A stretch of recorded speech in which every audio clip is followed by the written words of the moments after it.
सोन नदी में डूबने से 4 लोगों की मौत हो गई। लेकिन क्या आप जानते हैं कि इसके पीछे जिम्मेवार कौन है? आखिर किसके लापरवाही की वजह से नाव पलटी और 4 लोगों की मौत हो गई? आगे आपको कुछ बताएं उससे पहले मेरा परिचय। नमस्कार, मेरा नाम मंगल शर्मा है और बुलेट न्यूज टीवी में आपका स्वागत है। देखिए, बिहार के औरंगाबाद जिले के बडेम थाना क्षेत्र से एक घटना सामने आता है शुक्रवार के दिन। वो घटना में पता चलता है कि एक नाव पलटी जिसमें 17 लोग सवार थे, जिसमें 11 लोग तैरकर निकल गए, 4 लोगों की मौत हो गई और अभी भी जो है वो 2 लोग लापता है। इसके बाद ये सवाल खड़ा होने लगा कि आखिर नाव कैसे पलटा? आखिर नाव में ज्यादा लोग सवार थे इसके वजह से, या कि फिर पानी का जो है वो बहाव तेज था? और फिर क्यों सरकार पे भी सवाल खड़ा होने लगा? देखिए, हर एक सवाल का जवाब आज इस वीडियो में हम ढूंढने का प्रयास करेंगे। देखिए, जब ये खबर सुनने में आता है तो सबका कलेजा निकल जाता है, क्योंकि जो नाव पे सवार होते हैं वो सब के सब एक मजदूर होते हैं और ज्यादातर उसमें ऐसे गरीब परिवार से लोग होते हैं जिसको एक वक्त का खाना भी चलता है तो वो भी मजदूरी करके खाना चलता है। देखिए, नाव पलटता है, इसके बाद अनेकों कारण सामने आता है। कुछ कारण ये बताया जाता है कि तेज बहाव की वजह से नाव जो है अनियंत्रित हुआ, पलट गया और इसके बाद जिसको तैरने आया वो बाहर निकला और जिसको तैरने नहीं आया, जिसमें ज़्यादातर लड़कियां थी, महिलाएं थी, लगभग 4 की संख्या में जो है वो मौत हो गई। अब देखिए, सवाल ये है कि क्या प्रशासन को ये पता नहीं था कि लोग नाव पर सवार होकर खेती करने के लिए जाते हैं? क्या ये सरकार का भी विफलता है? आखिर गरीब परिवार के लोग नाव से अगर खेती करने के लिए जाते थे तो फिर इसका सुरक्षा का जिम्मेवारी कौन तय करेगा?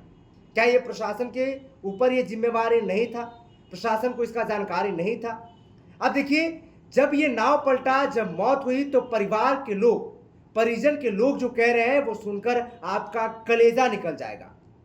देखिए, जो उसमें लड़कियां थी उसमें से एक लड़की जिसका हम नाम नहीं आपको बता सकते, उस लड़की का शादी जो है वो दिसंबर के महीने में फिक्स हुआ था और शादी होना था।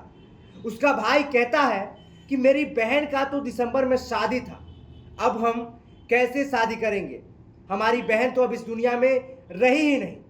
एक बेटी के पिता कहते हैं कि हमारी बेटी का तो इस घटना में जो है वो मौत तो हो ही गया, हम गरीब परिवार के आदमी हैं, किसके पास जाएंगे?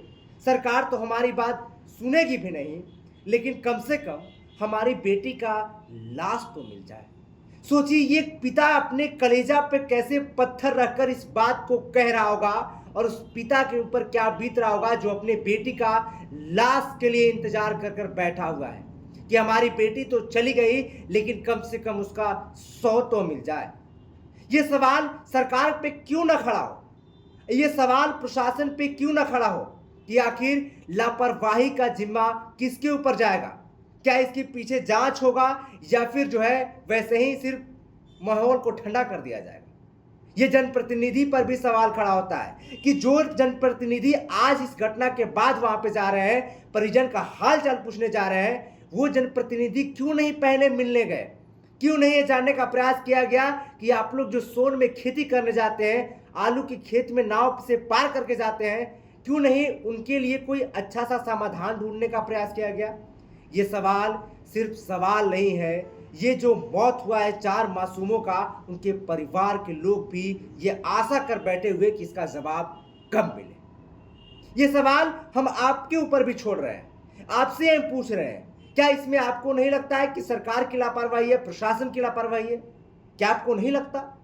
क्या गरीब परिवार का एक मजदूर खेती करने के लिए जाता है तो क्या उसका सुरक्षा का जिम्मा किसी के ऊपर नहीं होगा?